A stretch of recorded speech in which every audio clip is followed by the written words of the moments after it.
What's going on? How you guys doing? Oh, look who else shows up. It's good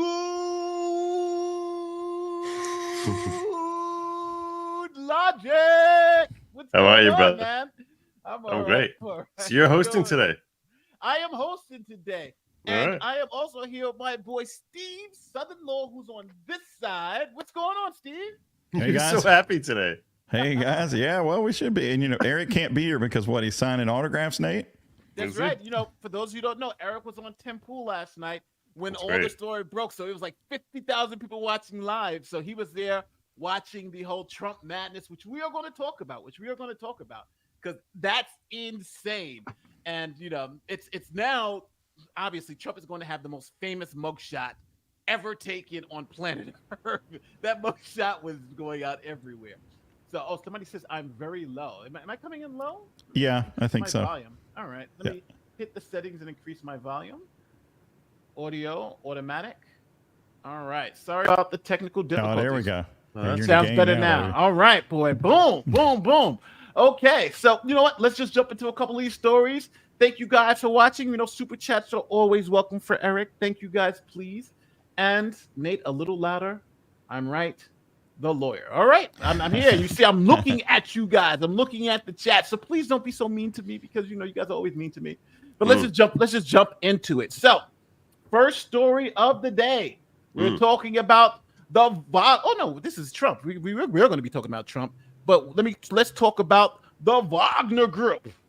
And the leader essentially is a goner. He's goner. He's a goner. Ferguson. Yeah. So obviously the Russian government is denying all knowledge and all responsibility for anything that's happened to this man. It was an unfortunate accident that his plane went down. Mm-hmm. Interestingly enough, here's a picture of the plane crash. So the plane was gone. Now, interestingly enough, go ahead. If you look really close, you can see in the background Hillary's there. So now, first, conspiracy theory. Now, again, please, Russian government, do not, anything that negative to me. I like to fly my planes. I don't want anything to happen to me. But do you think this is Putin? Do you believe this may be Putin? So people need to understand, those people who might not be following the politics behind this. So Yevgeny Prigozhin, roughly what was it, 6 months ago or so? Yeah. That he there was some sort of weird political issue. He was a leader of the Wagner Group, which is sort of like it's almost like a state-controlled militia group kind of of the Russian government. And I'm not sure if I don't think it's like a division, like Army Navy type of thing. I think it's like they do their own thing. Yeah, they're a mercenary group. They almost like he's they get hired out. He's a modern day Robert Rogers, basically. Yeah. So, and that he at one point was just seemingly dissatisfied and was leading more and more troops marching toward Moscow. And then, for reasons we don't know and never really found out, he abandoned that. But there was this growing almost coup within Russia. And then as quickly as it started, it just died. And he's like, everything's fine. Everyone misunderstood our intentions here. And we all love each other and everything is fine. And then 6 months later, he dies in a plane crash. So, yeah, I think the speculation that this was something that was rigged by the Russian government is certainly warranted given the controversial nature of who Evgeny was. So, yeah, does anyone actually know outside the Russian government? Probably not, at least at this point. Maybe there'll be some evidence. But you think there's gonna be a deep investigation by Russia to figure out whether there was anything here? I doubt. Well, I don't think we're ever gonna know. I mean, that was where my brain first went when I saw that particular news item. And although I'm not particular with him, it just would not surprise me. Well, listen, I think it's a safe bet. When I first saw he was marching on Moscow and Vladimir Putin had to run for cover, I said this guy's not long for this world, right? Either it was at that point, it's between him and the boss, and the boss doesn't play games, right? We know Putin doesn't play games. But in an interesting twist to this story, here is the stewardess. Oh, I got to be flight attendant. Sorry, flight attendant. Don't cancel me. for using the old term. Nate, But how dare you? How dare you? So un-PC of you. Don't you respect women? Aren't you a leftist? Come on. Uncool, dude. no. But anyway, the flight attendant, she actually took a video. Here is her picture. So she actually took a video right before the charter jet took off, and here's that video.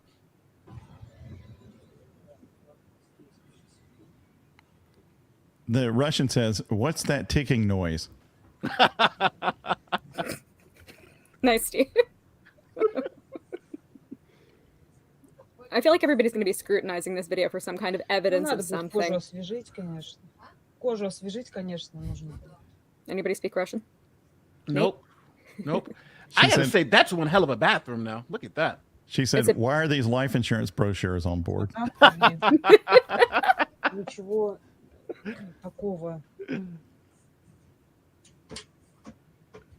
So this is the private jet. Now, interestingly enough, the reports are coming out that right before the plane was scheduled to go off, there was a last-minute maintenance that had to take place. And that last-minute maintenance for repairs... Oops, let me stop this. And I think this is the video of the last-minute repairs. Oh, no, sorry, it's the wrong one. So the last-minute repairs had to take place, so they had the last-minute repairs. Somebody went on, fixed the plane, make sure it was okay, and then now you see what happened later. So obviously that's very suspicious. So Prigozhin, unfortunately, he was a scumbag, but they're saying he didn't make it. Now I know some people are saying that he hasn't been confirmed to have been killed. Well, what do you guys think? I'm thinking, what if he pulled a DB Cooper and he just, plummets out of the plane, starts a new life, changes his name, somewhere over, I don't know where the plane was. That's my theory. I think maybe he knew about it in advance. I'm putting out a theory. But why even get on the plane? To give the appearance that, maybe it was worth his while as well to, be dead. I don't know why, but you never know. That's true. That's my theory. Here's what Kevin says. Kevin says Putin studied the Clinton playbook. Ron Brown. Oh God.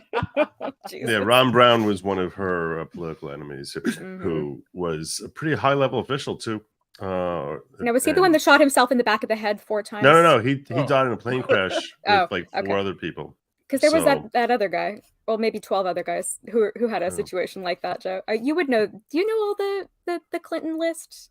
I actually spent a stream one night just watching this hour-and-a-half long thing, which was covering all the suspicious deaths around the Clintons. Ooh. And a documentary? I was doing a running count. It's actually still on YouTube, believe it or not.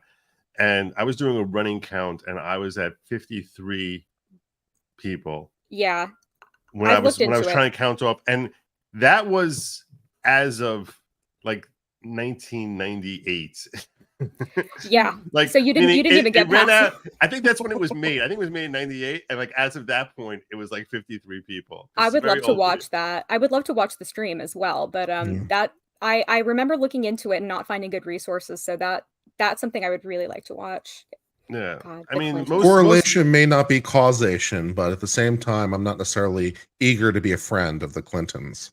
Right. Well, when there's a pattern over time, you tend to think this might not be a coincidence anymore. Yeah. That's true. That's definitely true. Well, moving on, because I messed up with the whole stewardess versus flight attendant, and now I'm going to be destroyed. I'm going right into something else. Here is Soprano star Drea De Matteo. Now, if you don't know who this is, she played on The Sopranos. She was the girlfriend to what's his name? She's hot. She's really hot. Yes. What was his name? Andrea. Yeah, she's Andrea. Yeah. But yeah, the one who was killed off by the mobsters in the forest. She ratted crawling away. She went to crawling away. That was a disturbing scene, man. That was a disturbing scene. I did not get that far in The Sopranos, but I thought she was really hot. I really liked her. Well, if you think she's hot, she now has an OnlyFans account that you can get $15 a month. Boom. Ooh, all access, baby. Cheap. That's Her bio reads The Sopranos. That's cute. That's actually pretty clever. I like that. Well, it's interesting because don't forget she had that #1 show. Here it is, De Mateo. She has 3 posts, 692 likes. She needs that support. And here The cover is her photo is cover. something. Yeah, the cover See, photo. but I feel like $15 The is hair too is not little. doing her any favors. I don't like the hair. But she looks good though. I mean, Yeah. I don't know how old she is now, but I mean, her body looks amazing. The problem is that I think $15 is sending the wrong message. It's sending a message that you need money like ASAP. Like, I need it. It's crazy. It's crazy. But it's interesting because the thing that shocks me about this story, she was on The Sopranos for all those years. Then she went on to the NBC show, that hit show Joey, for the first season. It was great for the first season and the second season. So this is somebody who's made millions of dollars and now is opening an OnlyFans account. So I don't know, but to be fair, OnlyFans, I know there's some models who are making something like 2, 3, maybe even $4 million a month on OnlyFans alone. So I'm thinking she just maybe wanting to jump into that. No shade on if she's doing it or not. But do you think this is going to hurt her chances if she wants to go back to mainstream Hollywood? Yes. Well, maybe. It depends. I don't know if she wants to though. I mean, that sounds like a move that's not going to work well for her in the end. But I think she's kind of at an age where if she wants to go back to mainstream Hollywood, she's going to be playing very selective roles, because she's older and she was really hot on The Sopranos, but it's been a long time since The Sopranos, so she's going to be playing somebody's mom or what. She might not want to do Hollywood. She's still hot in my mind. She can She be a still MILF. looks good. She's still hot in real life too. Wait, you don't like her hair though, Kurt? I didn't like her in that one thing where she's got that like 80s, like really poofed out. Okay, well, forget the hair. But the body's great though. Yeah. I mean, Yeah, see, this photo, that hair is doing her no photos. Like with that total like you mean favors? Expansive, volumized hair. I'm like, that's not doing anything for me. I think Kurt, you're the only person who's like, oh my god, in that picture the hair is so poofy, right? The first thing I noticed. I didn't even notice the first thing I noticed. I had to move my eyes out. Well, that's because I'm a respectful gentleman. Unlike you lot. Oh, yeah, no, I'm a lascivious pervert, obviously. So lascivious, very nice. Thank you for welcoming me, even in my state of being. Oh my god! So it's interesting because no matter what we think about this, one of the more interesting parts of it is that Hollywood's supposed to be so woke, so progressive, but someone doing this generally blackballs them from going back into some of those roles, even now. So is the fact that we all believe she really can't go back to these roles, is that really an indictment on the woke culture? Is that like in some instances it's okay, but there's still this aura of this is really not okay when it comes to trying to promote something? Well, I'm going to amend my answer from before. I don't think that it's the OnlyFans that's going to change the trajectory of her career. I actually, the thing is, I actually haven't thought about Trey DiMatteo, and since I saw The Sopranos, which was like in college, I don't think that Hollywood will mind that she has an OnlyFans. I don't know what it's like within agencies, how they feel about that, but generally speaking, I don't think it will do her any harm. I just think that she's going to, because she's older, she's going to be she's going to have less opportunities. Yeah. Even though she was on a hit show, people know her and she probably has great representation if she's still acting, but it doesn't seem, I don't know what, I'd have to look at her IMDb and see the last time that she worked. It all depends. I don't think she has aspirations of returning to Hollywood. It doesn't look like it. And I think you're correct, Chandler. I think you're correct, Chandler, that her lack of aspirations might be because she feels like at her age, she's unlikely to be able to capitalize on her looks through Hollywood. So this is where she's trying to do it, in the most recently available and apparently exceedingly lucrative way. So. Oh yeah. Well, hey, don't forget $15 a month. If you got it, go check it out. No judgments here. Now, let's move on to some important stuff. The debate. Did you guys watch the debate? How do you guys feel? I had no interest in it. I watched the highlights and I figure out that's enough. Joe watched it, right? And what about you, Steve? Did you watch it? I watched Joe watching it. Yeah. Is how I He actually consumed it. said in the chat saying I was on 2 floors in his house. Yes, that's true. And So I was wanna- very flattered by that. Yeah. So let me start with Steve. Steve, what did you think about the debate, and who do you think won? Well, I'm a little bit like Kurt in that regard, in that I don't pay but so much attention to it. I didn't like Chris Christie in it, but then I never liked that guy. Vivek probably punched above the weight of where he should be for his experience in this. And DeSantis, for the parts I watched, he just didn't have the presence that I would have thought he had. So, Not surprising. The elephant wasn't in the room because he was doing something with Tucker. And I still think he's on top on this. And nobody punched so well in that debate that they're bumping Trump off of the top talking point. I guess that's my opinion of the debate, is maybe he even won without being there because he's still at the top of the heap. But see what you guys think. What do I you think? was pleased that the reporting apparently is that my girl Nikki Haley overperformed based on expectations. So that was nice. So. Well, Joe, I love that Trump selected the time slot, so that his mugshot would get more attention. I thought that was fantastic, brilliant, genius marketing, genius PR. And I loved how I don't know how do you say his name, Jack Posobiec?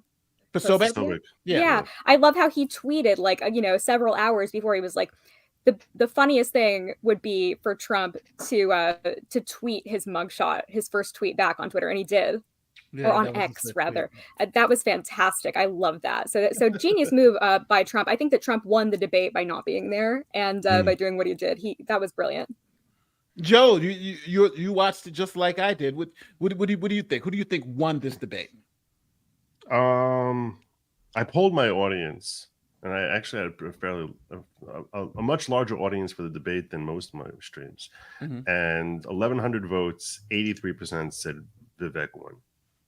That's a pretty significant number there. 83%. I know I've been seeing people in the Democrats are saying that Chris Christie won, which to me sounds like a joke. I mean, because it was very interesting to watch this whole thing. First, if you knew the context beforehand, and whether you knew the context beforehand or not, part of the context was that Ron DeSantis, his PR team, put together a list of talking points and how he should address it. And they said, go hard after Vivek, don't go after Trump, and different messages that he should be doing. And that got leaked a few days before the debate. And I was like, you're going to go out there and now engage in your strategy now that everyone knows what you're doing. It's a little weird. And he really did not. He veered away from it, which I think was the right call.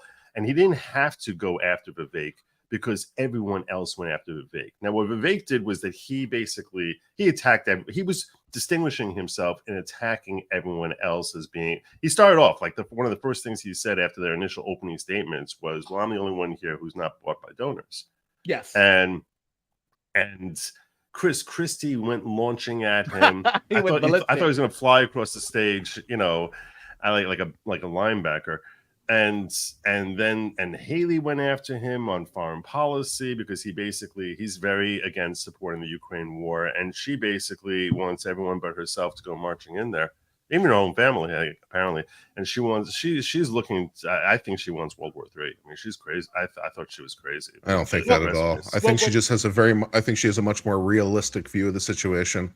I think she views. I think she views Russia as a world power that is trying to reestablish its weight through force and trying to kind of pull kind of a Germany sort of in World War II, trying to expand because we need breathing room sort of idea. And we're just no, we're not going to allow this. And I thought her point was pretty valid. Apparently, we're spending something like 3% of our defense budget on Ukraine, which seems like a bargain because we spend a lot of that defense budget trying to protect ourselves against these long-term antagonist threats like Russia and China. And so for 3% of the budget, we can hold Russia off in Ukraine, then that's a good spend. So I tend to be with Nikki Haley on this issue. I think that it's an issue of, it's not necessarily an issue of the US being the world's policeman. It's an issue of trying to prevent Russia from feeling like it has the power to just conquer countries and do whatever the hell it wants because it has,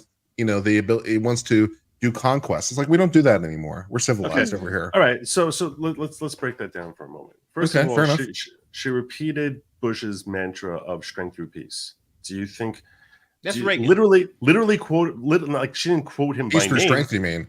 Yeah, peace through strength is Reagan. Peace through strength. Yeah, peace through strength. So was it Reagan? Yeah, the Cold War. He was peace through strength. Yeah, that was during the Cold War. You never heard him say that after the wall came down. So when we talk about peace through strength, so what my question is, I mean, the only one we heard say that since the Cold War ended was Bush, and to me, so my question is this: if you think that we should go into Ukraine, so the first question you have to answer, and this is a question I heard, the first person I heard raise this question was Vivek. I think it was with Michael Malice when he was on with him, because I've watched a few of his interviews, and he made the point that if you're saying we should go into Ukraine, then ask yourself this: what is our objective? What is a win? You need to know what a win is if you're going to be supporting something. And I'm not talking everyone about back to their corner is what I'd qualify as a win. Okay, everyone back to their corner. Okay, but then in that case, you don't have to label Putin as a monster. You could just say this is an injustice. If you're looking at this as, because there's different ways of strategizing here, how you run your military based on what your objective is. Is your objective to protect? There could be here's 3 examples of what objectives could be. One is we're just there to protect the Ukrainians who are being butchered by a much bigger bully, and we want to protect them. So it's like a humanitarian mission. You can look at it as, no, we're going to push them back. So that would mean securing what you have and not worrying to push any further. You could look at it as, no, this is an injustice to the portions of the Donbass, which is 80% Russian and was for potentially hundreds of years was a part of Russia. And we're going to say that, no, that we're getting involved in this personal political dispute, not about humanitarian, not about saving anyone, but a portion that has been in a war for the last 8 years with separatists saying we don't want to be part of Ukraine anymore. And you could say, no, we're going to force them to be part of Ukraine because we have to show Putin that he has no strength. So that would be a different agenda. Or you could say he's such a big monster, and I agree that he's probably a terrible human being, probably an evil, terrible human being. But there's a lot of terrible human beings in the world. A lot of them are world leaders, unfortunately. And he's such a terrible human being that we need to ensure that Ukraine is going to march into Moscow and depose this terrible guy so we can have someone who presumably would be a lot better. And if you cannot say what the objective is, which we've never heard our government or anyone express what that is, so in that case, you're not going in there to defend democracy. You're not going in there to you're actually just fighting for the sake of showing that you can fight or supporting for this. No, I agree with you. Hold on. Yeah, go ahead. Objective. I agree with you that we have to have an objective and we have to understand what the goal is. Because if our whole point is that Russia's crossed the line, it's like we have to understand what the line is so that we can understand how to cross it back, right? Okay. So we understand what the objective is on the flip side. So yeah, the United States has not been very good about defining the objective. For me, the objective is Ukraine is a sovereign country with borders. Mm-hmm. Russia does not have causi belli to attack Ukraine. So based on what? Why do you say they don't have causes? And to those of you who don't, Ukraine hasn't done anything. Latin, those of you who don't speak Latin like a lawyer, that means cause of war, like a basis or rationale for war. Yeah, but go on. So because Ukraine hasn't done anything. Yeah. So they are violating. They're crossing the. So back to your corner. And let Ukraine be in peace. I'm extremely surprised that Nikki Haley put this talking point out there and that was her. I feel like I don't understand why she would think that would win anybody over in a debate with the Republicans, because I know Democrats who are questioning the war in Ukraine and who are like, why are we sending so much money to them? That, that's not our country. Like, what's, a third of the budget is a bargain? That's totally absurd. No, so 3%. 3%. 3%. Yeah, 3% is a little. But so if Russia I do. Hold on. Let me go ahead. I could do this for like an hour with him. So if you want to go ahead. The point I want to make is that I think we can complicate this a lot, but it's really simple, right? Ukraine's a country, and just in old countries, you have people say, I don't want to be here, this, but they're a country. Another country invaded that country, saying we want to take some of this land. Now, is it our responsibility to say stop, or how far? Now, I think, Joe, I think sometimes in hearing what you're saying, you're essentially taking the in World War II, what was his name? The Chamberlain approach, right? Raising the thing and say, hey, Hitler will go no further. He's just taking the Czech Republic, and the next thing you know, he's in Poland. Next thing you know, it's just like, okay. So I think we've done that kind of appeasement before, and we went into World War twice. We did that appeasement and went to World War. So I think now in the past 50 years, we have had this kind of stopgap where we've said, okay, if you go through this line, then we're going to try to stop you in this particular way. So you're talking about what the objective is. I think the objective is if Russia leaves and goes back to Russia and leaves Ukraine to be Ukraine, I think that's the objective. And I think it's also not just looking at it in a one myopic way, because don't forget, you still have the China-Taiwan thing, which I think is also on the table, because if China has said very clearly, they want Taiwan, they want to go in and get Taiwan. And I think if the U.S. kind of had this hands-on approach to Ukraine, I think that even emboldens China to say, hey, nobody has this will to fight. So I think overall, just the objective of trying to keep the world order, I think that's kind of the objective when it comes to the United States. But then I also agree that where does it stop? We are not the world police. So it's a more complicated problem than just. But you just said the way you described it, you are describing us as the world police. That someone crosses someone else's border. So Chad invades Sudan, then we should go and protect Sudan.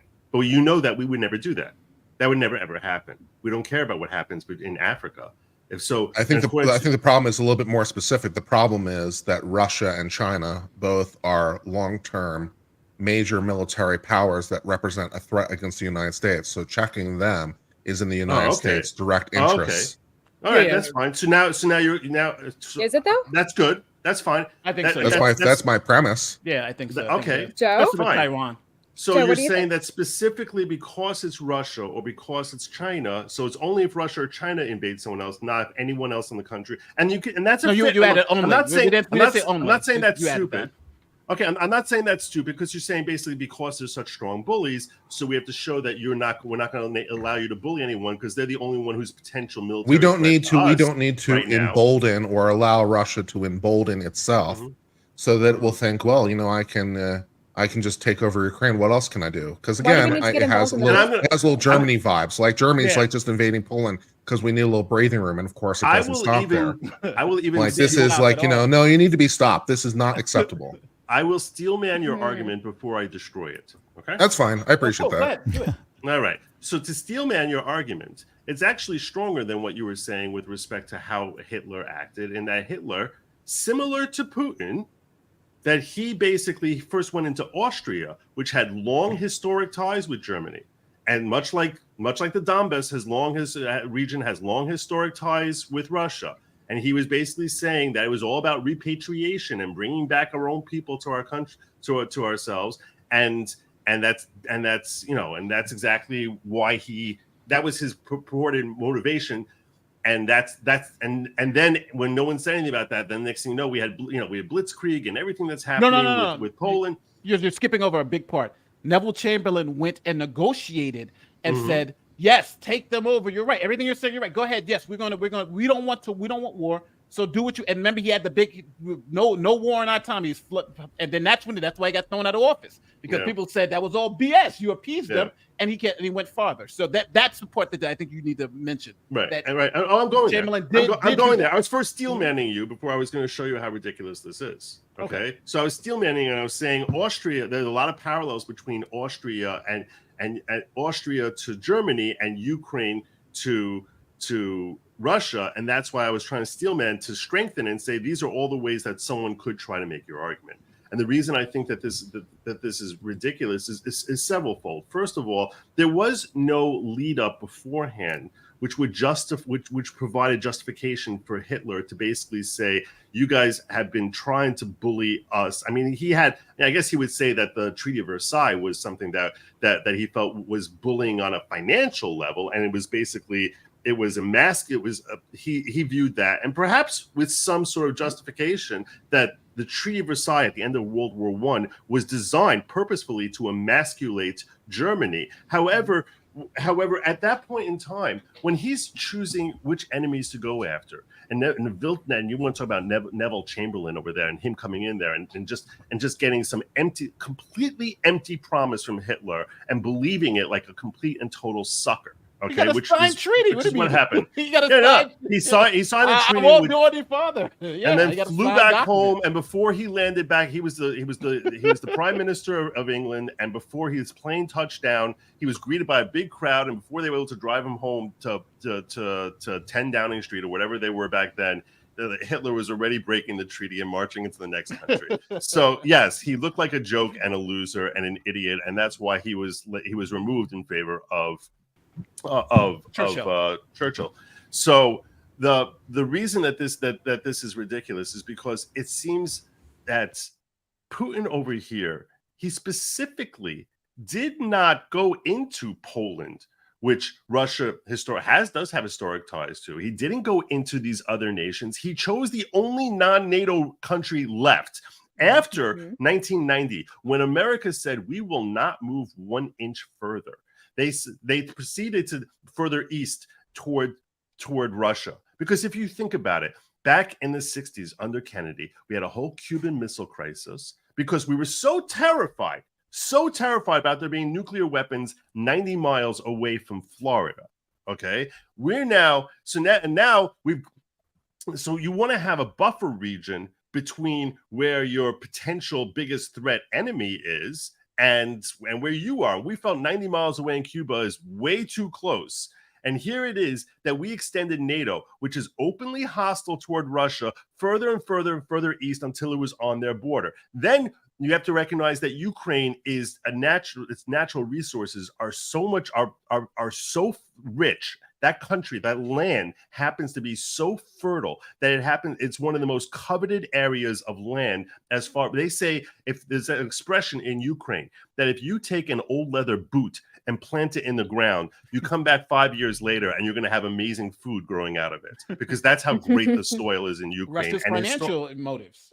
There's strong financial motive, and it's only that. As long back as I think 10 years ago, when they were working Russia was working on a pipeline, because they shipped natural gases out towards Europe.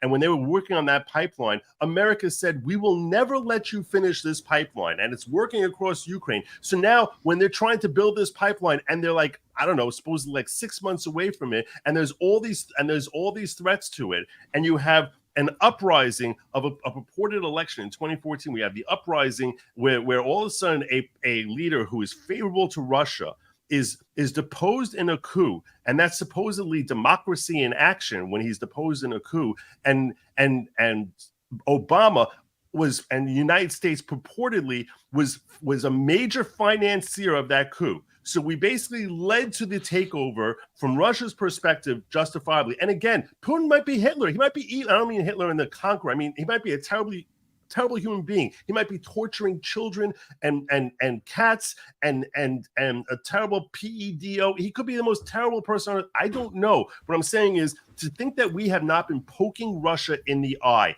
over and over again historically in Ukraine and using Ukraine as our pawn is really missing the forest for the trees. And if you think he's such a madman, if you think he's a crazy person, which he really may be, does it really make a lot of sense that our foreign policy is that that you look at him, some crazy bear, that our policy should be, let's keep poking the bear in the eye? Does that make a lot of sense, rather than saying, I'm landing my plane. I've been talking for a while. I'm landing my plane. That's what it meant to be, rather than taking a completely different strategy.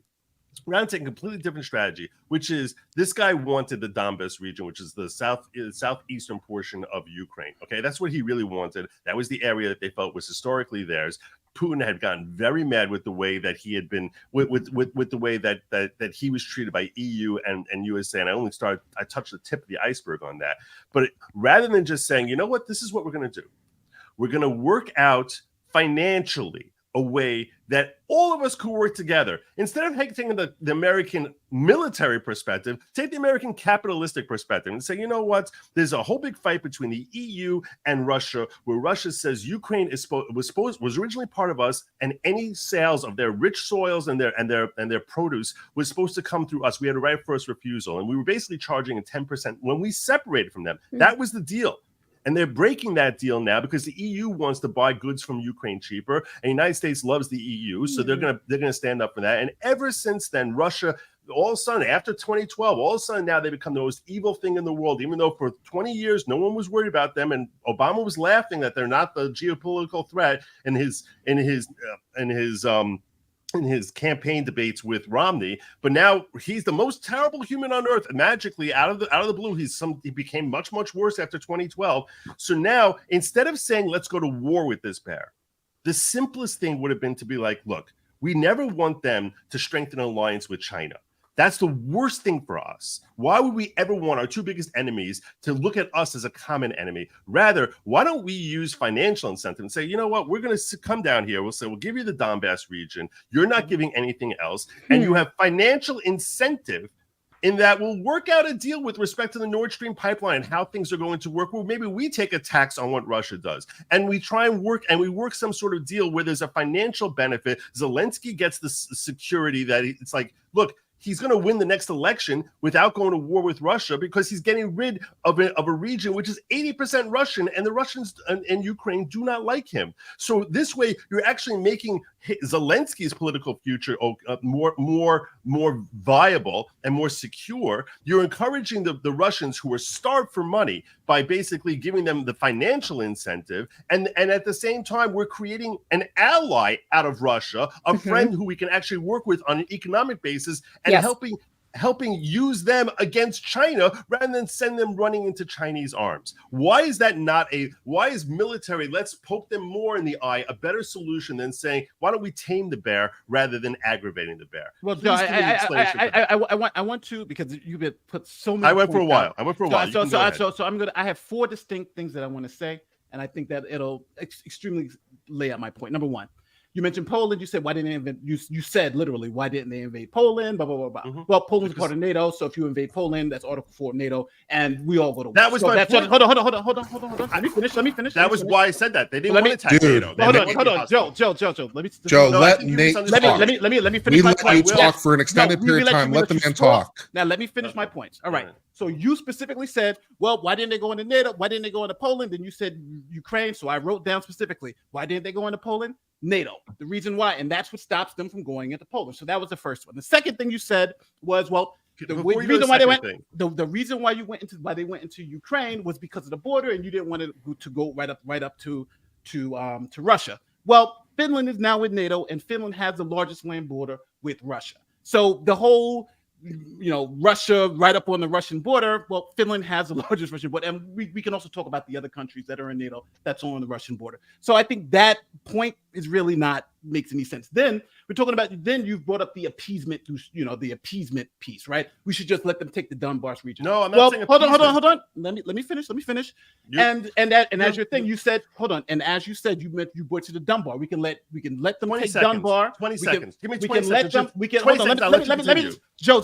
I we feel literally like let you're you give you 10 points. everything I said. You can respond, but let me just spend out exactly what I want to put out. You said that let them take Dunbar, and we can tame the bear. Donbass region. We did. We let them take Crimea, and now they're after the whole country. So I don't think, if you just look at just what happened in the last 10, 15, maybe 16 years, that didn't happen, right? Okay, let them take Crimea, and now they're after the whole country. And then I think there's one point that I think we all have to just realize, just particularly, is that Russia started this by invading Ukraine. So you may be right. Maybe we should just let them take it. But I think those 4 points make this a lot different than what you've, I think, portrayed it to be. We have let them take some land. They didn't stop there. Now they're after the whole thing. If it's a land border issue, well, then Finland has the largest land border, and now they're in Crimea. We have the issue, and then Russia started the war. So those are the 4 points I just wanted to put. The reason why I don't think your takedown is as accurate as I think you. And I'm going to explain to you how you. I'm going to explain to you how you literally misunderstood with every point that you responded. Showed that you didn't really understand what my point was, and that could be on me. I accept responsibility for that. Okay. So what I'll say is this: When he doesn't go into Poland, he chooses instead going into Ukraine. That's a sign that he's not looking to start a world war by attacking NATO. Rather, he's looking to go into Ukraine before Ukraine becomes a part of NATO, because he does not want to start a world war. That's exactly the opposite of what Germany was like. Basically, he was warned, saying, don't try marching any further, and he ends up going into France. That was basically a sign, I don't care about a world war. That's how you know that when he's doing blitzkrieg in Poland, that's when and Poland has assurances, that is where you know that, hey, this guy does not care what the rest of the world thinks, as opposed to Putin, who displayed he's very concerned about what the rest of the world thinks, because he specifically did not attack a NATO country. He attacked a country that America had no treaty with. So of course. So when he's picking that, why would he pick that because they're in NATO? If he knows if he attacks them, he can't win that war. That's a big piece of it, right? This country's in NATO. If we attack this country, NATO attacks us. So you're making it seem like we can. They were just going to say, let's go attack Poland. That's crazy. So if he's not going to attack that, so if he's not going to attack, Nate, think about what you just said. You're saying he's not attacking. You're saying on the one hand, we have to worry about world expansion. Yes. And on the other hand, he's never going to attack NATO. I'm assuming, yes, he won't attack a NATO country. So if he's not going to attack a NATO country, why are you worried about world expansion like Hitler? Why are you comparing to him? Not everybody is in NATO. Ukraine is not in NATO. That's why he's attacking Ukraine, right? So are we allies with every country on the planet? Is that what you're saying? We have to defend every country on the planet. I'm asking you, why do we have a treaty with NATO if we're going to treat every other country like NATO? Why do we have a treaty with NATO? The point in NATO is, if someone attacks you, we will stand up for you. Yeah. So now, why is it that we're treating Ukraine like they're a member of NATO when they're not? And that my point is, no, we're not treating them. If we were treating them as a member of NATO, we'd be over there fighting, right? But we're financing. We're not fighting. It's a proxy war. That's a proxy war. That's a huge. Instead, we're going to have the fig leaf of we're not really in this war by basically not sending our troops there, as where everyone knows we're sending $100 billion. Like Vietnam, the Russians financed the Viet Cong to win the Vietnam War, right? How did Vietnam work for us? Right? It didn't work out. Exactly. Just like this is supposedly not going to work out. The same thing with North Korea, right? The Chinese. It's not going to work out. Why are you repeating the same mistakes? If you think it's not going to work out, why are you repeating the same mistakes? Because we're on the other side of it. We're financing. Remember, in Vietnam, it was the Russians who was financing. We lost. Now we're on the other side. We're financing, hoping the Russians lose. But I do want to get a move on from. Should we do? How many Vietnam should we do before we say? I don't think we should do any Vietnam. But I'm saying you're saying who won Vietnam, right? The Russians financed the Viet Cong. They won. Right now, we're financing the people who are actually fighting, and we're hoping to have a good. Same thing happened with what's it called? When did we last finance people against Russian troops? Never. What was it? Yes. No. What are you talking about? It was before we went into what's it called? Now the Taliban has it. Syria? No. The Taliban. Who's the Taliban? They control the country now. Joe Biden just put out. What country? I don't understand. I don't. But here's the thing. What's the country? Afghanistan. Yes, because don't forget. Remember back in Ronald Reagan, he sent the Scud the shoulder launch missiles in the 80s, and we financed Afghanistan against the Russians and then when we asked the Russians to help us in 9/11, the Russians said no because we don't want to go back into Afghanistan. So you're saying during the Cold War that was during the Cold War. Hold on. They remember the Russians said that was our Vietnam. That's why we don't want to go back into Afghanistan. Now, so to your point that you made, that you just said, you said, when have we ever done it? I've given you a direct example of when we have done it. So now during the Cold War. During the Cold War, as if nothing's happened over the. Listen. That was in the 80s. Listen. You're moving the goalpost a hell of a lot. I'm not moving any goalposts. You said specifically, when have we ever financed something against Russian troops? I've given you that example. Now move the goalpost. You cannot compare Russia today to Russia 40 years ago. That's like comparing Germany today to Germany 70 years ago. How is that a comparison? How is that even relevant? You're moving a goalpost. I'm not moving any goalposts. Now it's the 80s. Versus we're talking about the 50s, let me ask you something. We're talking about World War II. Nate, we're talking about you're talking about moving the goalposts while at the same time you're saying that he's the next Hitler, but he's not going to attack NATO. Do you think that Hitler was afraid of NATO? Yes. Yes, if there was That's a North, that's if, crazy. that's There's the reason no why. indication. That's Hitler's the reason why. Hitler was so aggressive that he attacked Russia while he still hadn't finished with England. Okay, one second. I have a question. Steve, do you have any thoughts on this? Yes. Well, why can't we just all get along? Well, you know what? Let's move on to the next. But how about this? How about this though? Well, how about remember the airlift to Berlin? And so my thought is this: is of course the Russians sometimes act aggressively beyond what they should, and we do too. We're power rivals, so we do what we need, that we think we need to do. They do. We also do what we think we can get away with, and they do too. And how you choose to see that is how you choose to see it. I mean, I'm not happy about how things are going into Ukraine, but I also have to respect what Kurt's point is the United States is trying to set the limits here, show Russia their place, things like that. It is always a crazy power dynamic. I mean, when I was over there a long time ago, it was West Germany. That was the front line, pretty much, right? But that's how old I am. It was West Germany. So I'm sitting here looking at a picture because you guys were having at it of a guy who was a Nazi. He was a soldier. He was a Nazi in World War II. But he's sitting there smiling with me as an American soldier and hiding me in his house during exercises because we were practicing all the time in case the Russians came over the border and stuff like that. So, things complicated and allies change and dynamics change, and we're not always right. So you can bring up Vietnam, you can bring up this, that, and the other, and the Russians aren't always right or wrong either. I think they did broadcast that they were going to get aggressive into Ukraine if things continued along. That doesn't make it right or wrong necessarily. Just the problem is I don't really trust our government for anything either. I think there are a lot of impure influences on our policy. Money at the end of the day, not about democracy. Can we at least get to that basic point? That this is a war about money. Oh yeah, no doubt about it. No doubt. I appreciate that point, Steve. I agree with you. It's cloaked in the flag. It's cloaked in the flag of democracy, but the mislabeled notion that we are a democracy rather than a republic. But yeah, that this is ultimately, and if you want to tell me you want to fight for this war for money, okay, at least we're open about what this is about, and I'll be happier. I can be more supportive if you tell me you think this is a wise financial investment than if you're going to tell me that. But the notion that we're spending $100 billion there when we have 2.5 million people streaming across our border illegally in the South, that we're going to protect someone else's border more than our own border, to me is distasteful. It is gross. That we're more concerned about, because if we have a silent invasion, when you talk about 2.5 million people every year, you're talking about during this administration looking at potentially in the 4 years 10 million people. That's like, everyone just thinks that we're so strong we can absorb whatever number of people want to come here. We can absorb it. We don't have to worry about the security. We don't have to worry about the safety issues. We don't have to worry about any of that because we're America and we're untouchable. And to me, I find it really disturbing that we're far, far more concerned about the sovereignty of Ukrainian borders than our own borders, which do not exist. I agree with that. Hey, yeah. It's just unfortunate that's so, same thing with North Korea, right?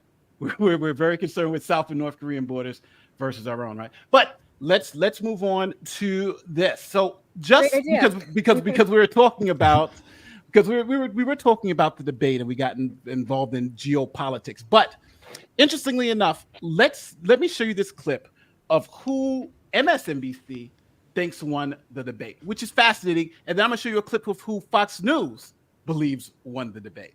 So here is Fox is practically MSNBC. Here is MSNBC.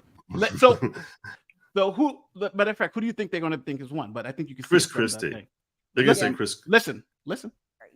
Your winner is Vivek Ramaswamy. Others would agree with you that we've been talking about this evening, but why?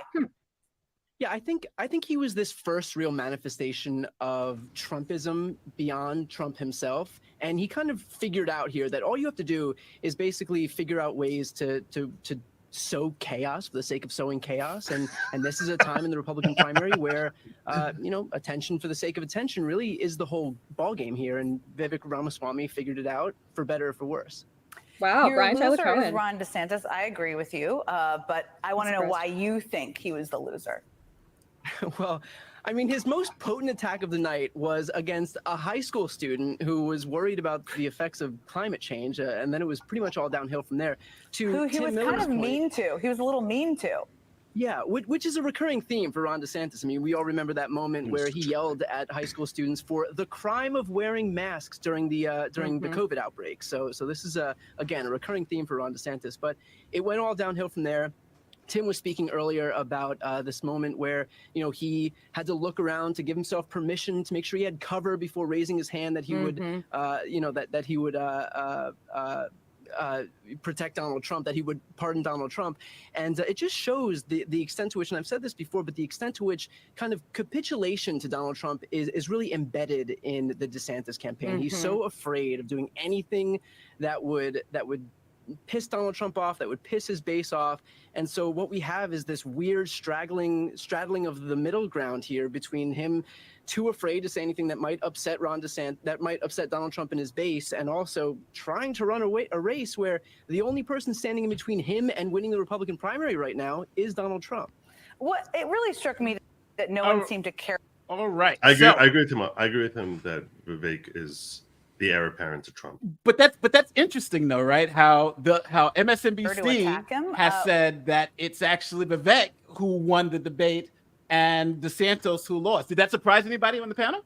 It did, and it actually pleases me because I think the left is much better at identifying their enemies than people give them credit for. So I find that fascinating. To me, it's a recognition that of his potency. So, and look, I'll say this about Vivek, and I've said it many times. When I hear his politics, to me, I think he's almost. I worry that he's sufficiently brilliant, and I do think he's brilliant. I mean, ridiculously brilliant. I think he's sufficiently brilliant to con me, and that concerns me. No, I'm serious. Do you think, Joe? Do you think some of his pro points that he said Trump was the best president of the 21st century and all that is?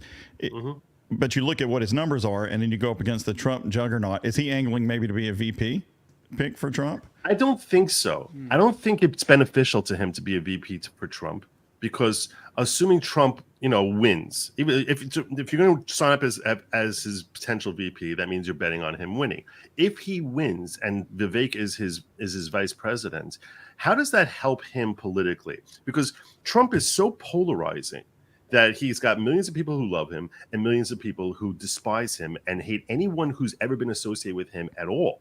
So if the left is already going to try and smear him, you hear Brian Taylor Cohen trying to basically label him Trump 2.0, and you know that the left is going to try and sell that message. I don't think that serving as his VP is going to help endear you with the MAGA crowd, because the MAGA crowd's already going to love you because because he's basically Trump but far more articulate. So they're already going to love him anyway if we end up buying his perspective, which like I said, everything he says, I wish he actually believes is true. I don't know that he does, and that's what he might. No. But he also. The question. No, hold on. Joe, let me get Chandler, and then I'm simple. Go ahead, Chandler. Well, the important question that I have is, because I've paid a lot of attention to Brian Tyler Cohen. I used to follow him. I used to be a liberal for longer than I'd like to admit. But I have a question. I'm really curious. How does somebody like that, who is so very far left leaning, identify the winner of the Republican debate? Is it based on, who he would vote for if he was voting Republican? Is it based on who he thinks is going to be the most popular candidate? I want to understand his criteria. I don't even understand exactly what he means. And the question is, because his views are so diametrically opposed, is he naming the winner of the debate as somebody who he loathes, or is it somebody who he respects? That's what I think it is. I think it's both. I think it's someone that he looks at as the biggest threat. That's my personal take. I could be wrong, but that's what I think his criteria. That's what I think his criteria is. But you're correct that's my assumption.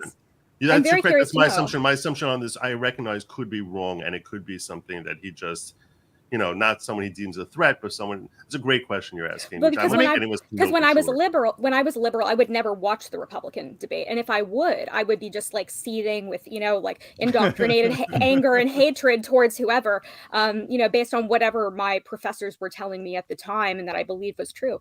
And so, the idea of a Democrat watching a Republican debate, and sitting there, I think that's a very important distinction to make. But if he's being objective, and if he's saying, that this guy was, the best speaker, he was the most articulate, he had, the most well laid out points, he seemed to, just in terms of like being a better debater, I would have more respect for him. I don't know how much respect I have for Brian Tyler Cohen. Some of his points are a little, let me get Kurt in here. Kurt, do you have any opinion on Fox News claiming, not Fox News, MSNBC claiming Vivek won the debate?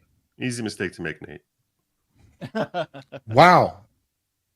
It's almost like your name is Kurt, Joe. That was really great. Thanks. It was a joke. Just go. It's your time. Shine. I love you, brother. I want to hear what Kurt has to say. Well, I don't think I have any particular objection to the characterization because Vivek definitely punched above his weight. Something about the man does cross me up a little bit odd. If it's like it comes off as not genuine. It comes off as rehearsed. It comes off as like it's been tested, or it comes off as processed. It comes off as something about it comes off a little faux. I might be doing the man a disservice. So maybe I need to listen to more of him, but something about him just puts me off a little bit. I did note that he tried to steal a line from Barack Obama during the debate about being, what is this kid, this small, thin kid with a funny name standing up here? And then Chris Christie called him out for stealing a line from Barack Obama, which I was like, yeah, that's kind of emblematic of something that's wrong. It's something about him just seems off. So I don't quite trust him. So what are the Republicans doing? Yeah, I'd happily vote for DeSantis. I think DeSantis has done great as governor. He's actually gotten stuff done. He actually passed the Stop Woke Act. So he's actually, done the governance. He successfully run the state. He successfully handled a hostile opponents. So I think, and he understands the issues. He's able to articulate a vision, which Trump can't do. Trump can't articulate anything because the man is pure id, just running around without any filter. So I'd happily vote for DeSantis. But yeah, Vivek strikes me as odd. So I don't know about him. I don't think DeSantis is going to win though. But before probably not. We're on a little tight time crunch. So let's go to Fox News, and then I'll get you all your reactions to Fox News. But I'm going to start with Steve Southern-Law after this. So let's go to Fox News, and this is who they believe won the debate. Get the idea. Let's kick things off with Kayleigh McEnany, former White House press secretary and co-host of Outnumbered. Kayleigh, great to see you. Thank you. I'm happy you're here to kind of, having been sitting there, it's good for me to actually look back at some of what was said last night and kind of slow it down and take a look at what made impressions on people. This focus group this morning that I know you saw on America's Newsroom was very interesting. I want to play a little bit of this and get your thoughts out of that. Let's watch. I think Vivek's a little bit of thin ice, even with me. At the onset, I'm looking for someone that can win the general. And I think he might have alienated a few people last night, just his abrasiveness. I was all about Vivek, but you know what? After watching the debate, I do have to agree with some other members on the panel. I think the strongest performer in terms of who will do well in the general election, who will do well with the most Republicans, is actually Ron DeSantis. Very interesting. What was your take on who stood out and who might be able to pick up some more support? First, I just want to say what a phenomenal debate. You and Brett did a wonderful job. And as a voter, it was just refreshing to be able to watch a debate about the issues. And that is what we got last night. Who was most behooved by the debate? I think Ron DeSantis, just, reaching out to some conservatives I know across the nation, many of whom are Trump supporters and remain Trump supporters. But I said, who was on the stage? Who do you like? Ron DeSantis was the takeaway. They loved the fact, as one 22-year-old in that focus group said, that the work was done for Ron DeSantis before he walked into the room. He has perhaps the best conservative record of any governor in the nation, although I would say Glenn Youngkin is also in that category. He showed that. He didn't get involved in the phrase. I think the phrase helped him because it might have knocked some people off the edges of the stage. It might be a smaller stage, but he wasn't in the phrase, and he was able to level punches against not Trump, but the ultimate opponent, which is Joe Biden. He also showed a more personal touch, which was one of the critiques of Ron DeSantis, which I think will. We're almost finished with this clip. I want to ask you about that, but just on the Vivek issue, because he was getting a lot of attention going in. His numbers were going up. He was front and center with Ron DeSantis based on the polling last night. But I think it's interesting that some of those voters said that they thought that he went too far, that he was abrasive. And that's exactly what I was hearing. The Wall Street Journal said that in some ways he sounded like a young man in too much of a hurry. And I think an example of that is by saying everyone was bought and paid for. I think it's hard to make the argument that someone who took on Disney, some would say to his own peril, Ron DeSantis is bought and paid for. Also, he seems to be trying to mimic the style of President Trump. And if there's one thing I know, you can never out-Trump Trump. There is one Donald Trump. He is beloved. And if his ultimate goal is to win the GOP nomination, you've got to get beyond President Trump. But I don't see how you do that if you're Vivek. So obviously... So let me go. I'm going to Steve Southern Law. What do you think about Fox News' take? Well, listening to that, I think Vivek, and I'm going to try and say his name the way people in chat are saying it, and I just heard it because I don't know him personally, so I don't know. Maybe it's just if I knew him personally, but Vivek. But one of the things people I think on the conservative side, and I'm not going to say Republican because a lot of conservatives aren't happy with the Republican Party or don't identify that way, is they want somebody who will say things clearly and not a bunch of garbage and speaking around things. And so if Vivek does that, because he can be smooth, right? He's been in boardrooms and venture capital and all that. Mm-hmm. If he says, look, I say A very clearly, and people say, well, that's abrasive. How dare you criticize somebody else? To me, that's a lot of nonsense. This is serious business. And either side, the Democrats or the Republicans, shouldn't be afraid of somebody being somewhat abrasive. And he had a clarity of points, I think, that spoke to a lot of people. And DeSantis, I don't know if he's kind of stalking a little bit and not wanting to blow himself out too far in front. When I did hear him, I didn't see all of it. It was just a little quieter than I would like. I know he's capable of, ripping apart stupid points and things like that. And I like it. I like it when he does that. And they were all operating in the shadow of Trump, who wasn't there. And I thought he should have been there. But then when he wasn't there, shows why he's more successful than I am, because he kind of dominated the whole scene by not being there and then blew them all off the stage with his super mugshot that he did. Precisely. Yeah. Let me go to Chandler. Yeah, Chandler, you're going. I was coming to you next. So what did you think? I'm not sure if I have anything in particular to add on this. I mean, obviously there's a clear difference of opinion. I just think that Fox and MSNBC are very similar. I don't really think that Fox is like true Republican, so I'm not sure if that's the most accurate read. Well, let me take you to the last one. Then I'm going to go to Joe and Kurt for this last one. This is Newsmax. So Newsmax, who I think is no one's going to question their conservative credentials. Here's who they're pushing who won the debate. I've listened to a couple of these. My friend. So my question, and I just asked it in a previous segment, but is there a new number two in the GOP race right now? And is that person Vivek Ramaswamy? It's funny. I'm not sure. And I always tell everybody it takes some time for the numbers to settle into the polls. It usually takes about 5 days to a week for these things to settle in, because a lot of it is what happens with the spin. Right. But who would have thought it? I mean, there were so many people attacking Donald Trump before the debate for not being there. It's no question. He won this debate without being there. And I just saw some numbers that supposedly about 150 million people tuned in at some point or another to his debate with Tucker Carlson. I don't think there's any question the big loser last night was Ron DeSantis. You just did a segment talking about the debate, and he was barely talked about. And I think if anybody had a good night, it was Vivek Ramaswamy. First of all, people are learning how to say his name. Right. And second of all, why did he get the most applause? Because he was the guy on the stage applauding Donald Trump. You look at Chris Christie, he almost got booed off the stage because he was attacking Donald Trump. That's a great point. Yeah. Well, great points. And Okay. Newsmax says it's all about Vivek. Joe, what do you think?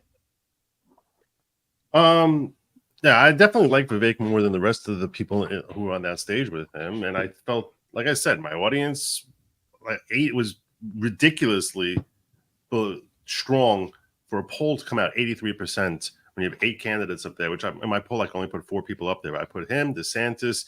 I think I put Pence and Haley up there. And like I said, 83% came back. I've seen him speak.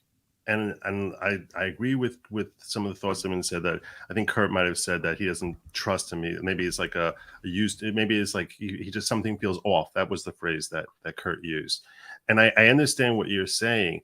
What impresses me about Vivek is less the parts that he has prepared and more the parts that someone throws something at him and he tends to bounce back really well from it. And he has very detailed vision of this is how I'm going to address this problem. This is and they're unique solutions. For example, how he's going to address China.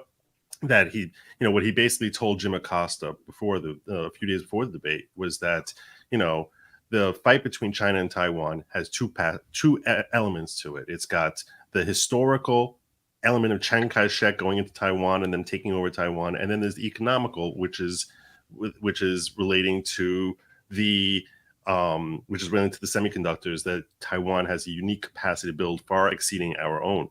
So he's like, I care about the financial element to it, and I'm going to basically tell Taiwan that as long as we need you, we're going to protect you, and after that, we're going to basically say, deal with your own. You have the next 4 years, and by within 4 years, I plan on catching up to you, and at that point, you can deal with China on your own and figure out your own issues with them. And that's historic. That's no longer an economic battle. That's a historic thing, and I'm not sending our kids to fight and protect some sort of ancient dispute that you guys may have with China. So. And I think that's a unique thing that we haven't heard anyone else express an attitude like that. And he was pushed back on is what message that sends to our allies. And he's like, the message sends to our allies is the same message they should be sending to everyone. And I think something they'll respect, which is we care about ourselves and we're not going to be bullies to others, but we're looking out for our own. As a leader of a country, I'm supposed to look out for my country first and foremost. And I think Americans tend to respect that. And I think that was with the messaging that he was trying to convey throughout. At the same time, I've seen him do this so well that I actually thought he could have done better than he did. I thought that that DeSantis was smart for chucking the script that we all saw and allowing Chris Christie and Pence and Haley to be the ones to attack Vivek rather than being the one to do it himself, because it elevated him to being above the fray. I just thought that he just sounded like DeSantis was giving all these platitudes. It was just classic things. Yeah. I'm curious. So I have not heard anybody say anything about Mike Pence this entire time. I might have missed something, but it sounds to me like he really did not stand out. He really, did he contribute anything that you can speak to? Because since I didn't watch the debate, I'd like to know if I missed anything there. I haven't heard anything about Pence.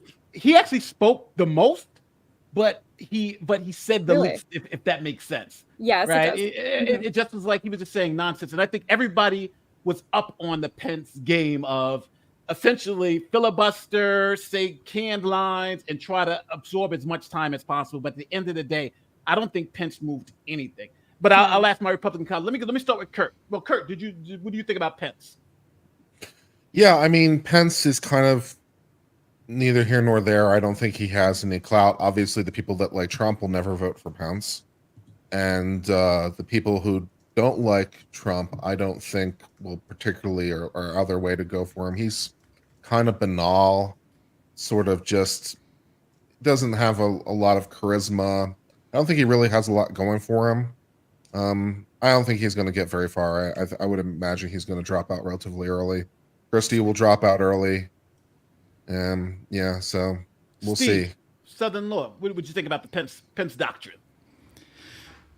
The Pence doctrine for me is whether he did everything right, at the time of the Electoral College thing, or whether he did it all wrong. I think he has handled it. He wants to be congratulated for it, but I see that he told some people one thing and some people another. So whether he handled it right or not, enough with you, dude. You were Trump's vice president. You've said this. You've said that. Go away. I don't want him. Fine. He takes up a spot on the stage. That's great and everything. And he's got some money behind him, but no way do I want to vote for that dude. He was taking credit for Trump policies while stabbing Trump in the back, saying that Trump Pence policies, were great until COVID hit. And he's stabbing Trump as if Pence was involved in those policies at all. It was so disingenuous. It was just disturbing. All right, so before we get out of here, because we got 15 minutes, and I wanted to take care of this story earlier, but we got wrapped up in some geopolitical stuff. This is obviously the Trump arrest in Georgia. Woo, this is a hard law issue, unfortunately. So you know what? I'm going to first throw it over to Kurt, then Chandler, then we'll go to Steve Southern Law, and then we'll go to Good Logic. The whole So, Georgia Kurt, thing is let us know the what whole you feel. Georgia thing is so like showy. Like the DA of Fulton County is so happy that they're getting this press. This is almost a quasi orgasmic ego stroking exercise. It seems the way that they're treating this, that they're just so happy about the whole thing. This booking photo is ridiculous. It's like he's one of the most photographed people on the face of the earth. Also, the Secret Service follows him around everywhere he goes. I think we know where to find him. You know, so the whole thing is just absurd. Do you think the charges are also nonsense? I'm not really happy with a lot of the charges, and I'm not happy with a lot of basis of the charges. And I think Trump has a very good cause of action to have this case taken to federal court, because since a lot of these happened during the time he was president, there's a federal statute that basically says if you're acting under the color of law, which incidentally, the U.S. prosecutor has already said he was acting under color of law because they charged him with a violation of acting under color of law, right? 18 U.S.C. 241. Yeah. So it's like, oh, Trump was acting under color of law. It's like, okay, if he's acting under a color of law, which is the U.S. government's point in the January 6th case, right? If that's true, then he has defenses that arise from that because he's acting under color of law. It's like you can't have it both ways. So a lot of the predicates or a lot of the overt acts, for example, of the RICO, a lot of these overt acts happened at a time and arguably in his capacity as president. Yeah. So I think if he asked for removal to the federal court, I'd be actually a bit surprised if it doesn't get removed. He asked for the New York case to be removed, but he didn't really have the basis for it because the New York case dealt with his business dealings, not with him as president. So he didn't have the tie to his office, but this all involves him as his office. And then once he gets to the federal court, I would imagine at a bare minimum, a lot of these predicate or these overt acts, a lot of these overt acts have absolute immunity tied to them because he's the president of the United States and he gets a lot of this knocked down. So the whole thing is just, I have many legal doubts about this going forward, and even which court is going to be able to hear it, because I think the federal given the federal law, the federal court should hear it, despite the fact it's state charges, because that's the way the federal statute's written. Just as a point of law, I'm not making an argument, just as a point of law, generally Trump, because these charges do derive while Trump was president.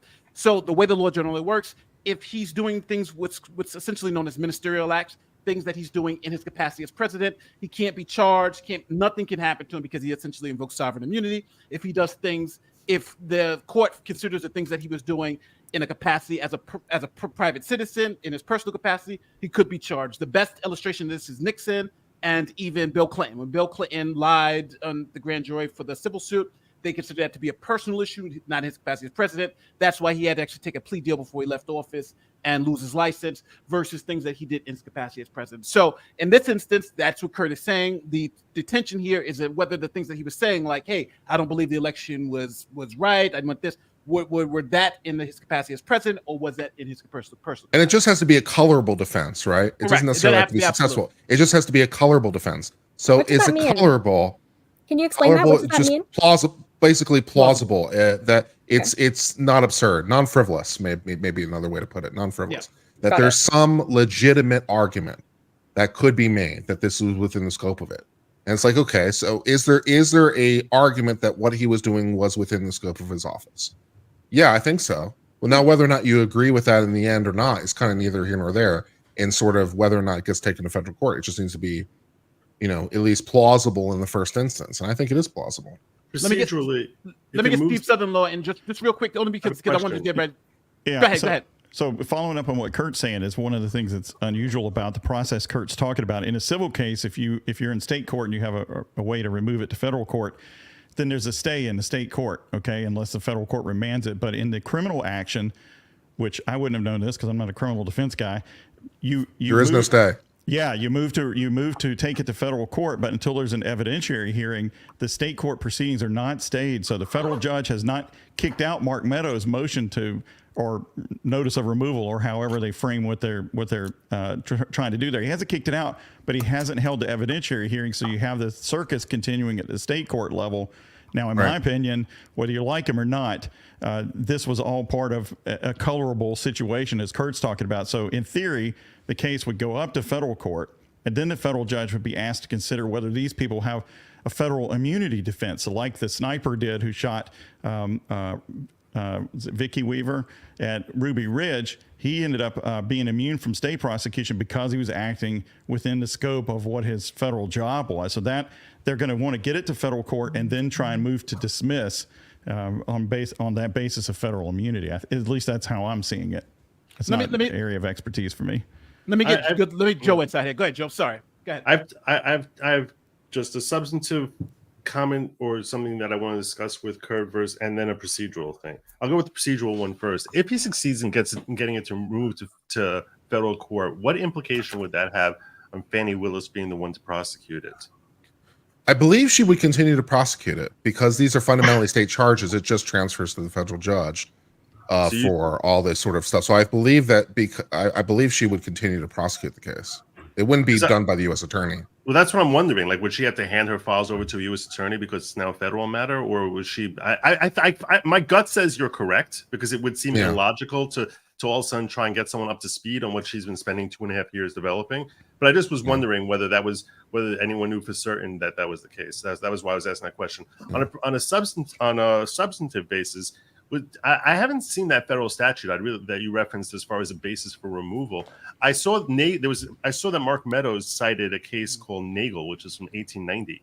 Which that's the one about the Supreme Court guard. Yeah, I don't remember the facts. The guy shot a guy who was decision. It's literally a 130-year-old case. Gossi was discussing it on a previous episode, as I recall. And that's what Mark Meadows was citing in his motions in his application to have it removed. And so I'm wondering if there was a federal statute, if you're aware of a federal statute that was passed that codified the findings of Nagel. Nagel basically said exactly what Southern law and Kurt have said, which is that, if you're acting in your official capacity and you have a culpable defense that ties to it, in that case, and it's for actions taken while you're in that capacity. 28 USC 1442. I had to look it up, but I figured it out. And I got my notes, 28 USC 1455B, which is probably just a different area of what Kurt's talking about. And another one, Joe, that's really interesting to read, 637 F sub 3rd. 1316, that's Georgia versus Hines, which is a criminal removal case out of Georgia, and it cites a statute that Kurt and I are talking about, as well as these past cases. So that case is very instructive on the procedure for removal in this criminal thing where there's not a stay. And so that's why you have, what the hell's going on? Somebody filed for removal, yet the state court proceeds. That is all at issue in that case. Very interesting. But I think that I don't think it's going to take a long time. I don't think this circus will continue for a long time. They're supposed to have an evidentiary hearing on Monday, I think, right? Well, that would do it then. Yeah. So I don't think that's going to be. Can you guys drop the citations that you referenced in the private chat? Because I want to look that stuff up myself. I appreciate let me pass it to Chandler. Chandler, what are your thoughts on all this? So going back to the mugshot, so I don't have any legal takes because I think that you guys have covered the majority of it, and also not as expertise. But what I wanted to say that from a non-legal perspective, I just think that this mugshot is a watershed moment. Everybody was waiting for it. Republicans, Democrats, others, and I think that it is so epic that regardless of where the charges go. Sorry. I'm trying to put you here. Maximum Nate, baby. There maximum it is. Nate. I think that it is so epic that regardless of where the charges go, nobody is going to really remember that in comparison to this photo. It's something that I've seen people talking about in the sense of, I wasn't going to vote for Trump before, but I am now, because this is just such an excellent PR campaign. The way that he handled the debate, the way that he handled, the timing of his arrest, he got the privilege to be able to put that together. And I think I saw Megan Fox say, I wasn't going to vote for Trump before, but I will now, based on this particular mugshot. It is just that epic and that, iconic, I suppose. The photo seems a little blurry. It's like every photo I've seen doesn't seem like the best quality photo. Because I know mugshot right there.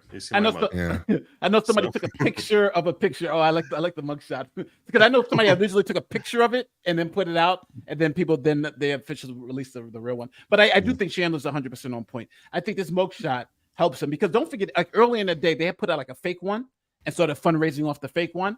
So, but now when this real one came out, you know, the floodgates came in, because I think that's how you move people. You move people emotionally, and when you move people emotionally, you know, their pockets open up, and I think a lot of people feel that this is just wrong, you know, and no matter which side you're on, and that's always the knock with Trump.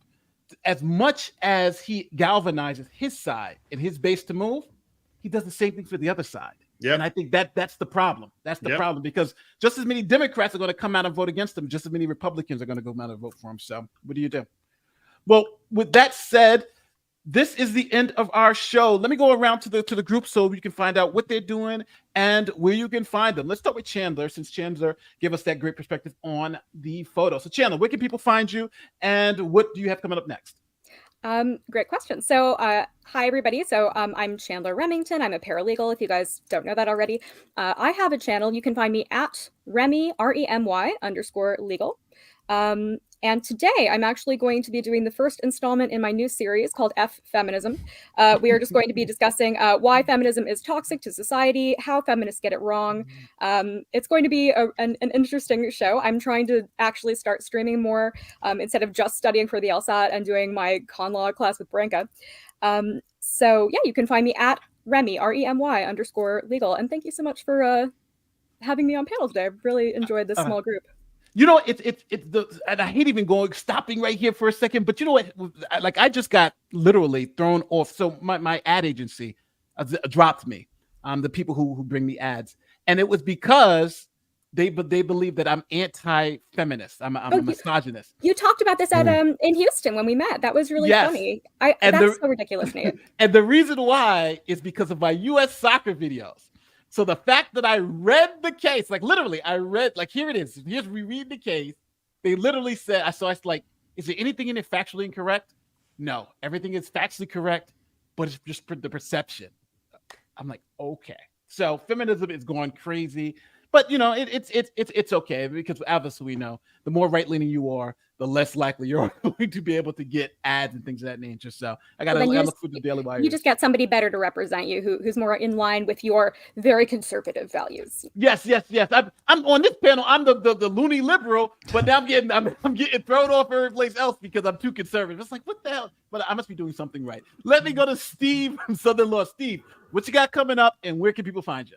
All right. Well, I'm Southern Law, and I'm paranormal. And so I've got a video out this morning with some updates on some cases in the Koberger case, and plus Alexi Treviso and her potential mental state. Was it pregnancy induced and stuff like that. So there's some interesting things to think about those cases, even if you don't think they apply to the facts in those cases. And then my intention is later today, which was before we did this discussion, was to do a couple-minute video that shows the federal law on how to remove a case in a criminal situation, and then this federal immunity defense. So even if you're pro-Trump, anti-Trump, you'd at least know what the rules are. And hopefully I'll have that done and just put it out later on. That's what I'm up to.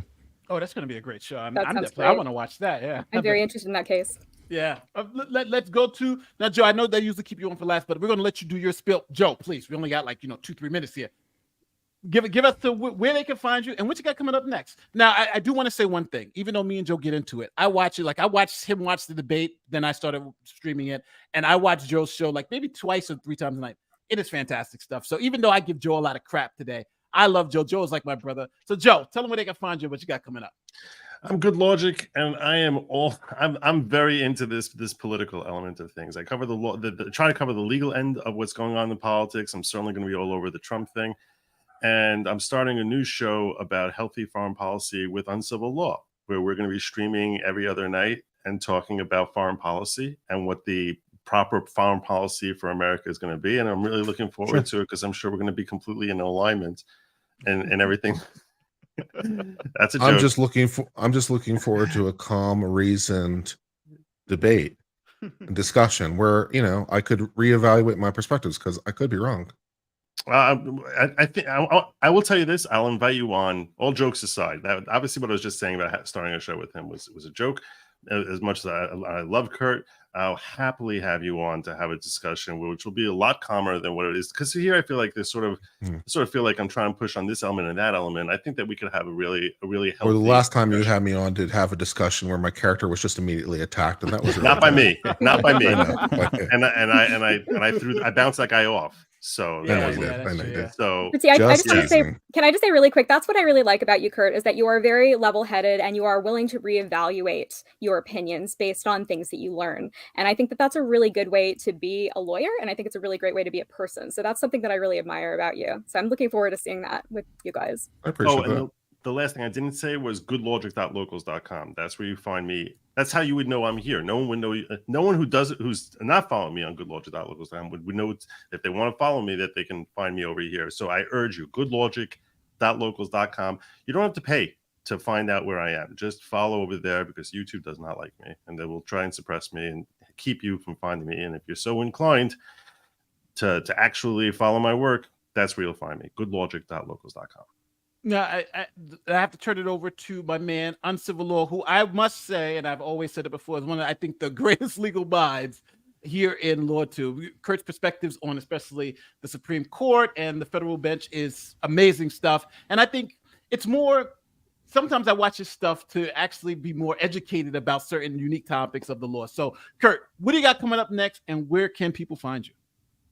Yeah, so I'm on the channel Uncivil Law most weekday mornings. I do a legal news roundup. Didn't do one today because I was on with Rackets late last night and wanted a little additional sleep. And then I decided to hang out with some of these kids because I was too lazy to put together my own show, but that's okay. But I'm on Uncivil Law. We do a lot of legal news. U.S. Supreme Court. I think last year I actually did every single U.S. Supreme Court case. Wow. So that was pretty cool. And I try to cover like usually most of the big ones, but last year I made a point of like, let's cover them all, no matter what they are. And some of them are kind of dumb, but it's okay. But, you know, I cover federal courts, cover state courts, cover proceedings of all kinds that are going on, deal with stuff that's happening woke, covered case recently dealing with some professors at community colleges in California suing to stop being forced to talk about DEI stuff in class. You know, there's like, this isn't really what I signed up for. You're oppressing my ability to be a professor and stuff like that. So interesting stuff. Just kind of anything that looks a little interesting legal news. Try to always end with Florida Man, which comes in their many different varieties of fun. Florida Man, you know, fights alligator, you know, steals alligator from mini golf. Florida Man, Florida woman does this, Florida woman does that, whatever. It's always a good time. So check in with that, and hopefully you like that. All right, listen, my name is Nate the Lawyer. Thank you guys. Thank the panel for being here. This was great. Please don't forget, like, share, subscribe, and comment in the comment section. Tell me how idiotic my takes are in the comment section. Tell us how much you love Joe in the comment section. We do read them and we do appreciate them. And you'll see some of us come back and we'll argue with you in the comment section. And don't forget just to give a like, share. And for those of you who super chatted, I cannot read your super chats because I am on a tight time frame now. But I'm going to have Eric go through them next week, so your super chats will not go in vain. Thanks again for all of those watching. We have 1,000 people watching. Thank you guys so much because we really, really appreciate this.